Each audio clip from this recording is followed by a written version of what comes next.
Huwag kang matakot na makipag-ugnayan at makipag-usap sa ibang tao. Kadalasan, umaasa rin ang iba na may mauunang magsimula ng usapan. Hindi kailangang perpekto ang pakikipagkomunikasyon, ang mahalaga ay tapat ito. Ilang bagay na dapat tandaan. Magsimula sa maliit. Ang simpleng "Hi, kumusta ka?" ay maaaring magbukas ng maraming oportunidad. Makinig kasing halaga ng pagsasalita. Pakiramdam ng mga tao ay pinapahalagahan sila kapag sila ay pinakikinggan. Huwag masyadong isipin ang mga pagkakamali. Lahat ay may nasasabing medyo awkward minsan, normal lang yon. Maging totoo sa sarili.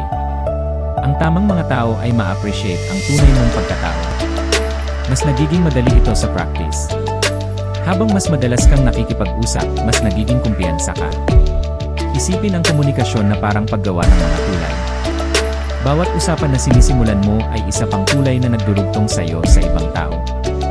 At ang mga koneksyong iyon ay maaaring magdala ng pagkakaibigan, oportunidad, at suporta kapag kailangan mo. Hindi mo kailangang maging pinakakumpiyansang tao sa silid, kailangan mo lang maging sapat na matapang para magsabi ng "Kamusta?"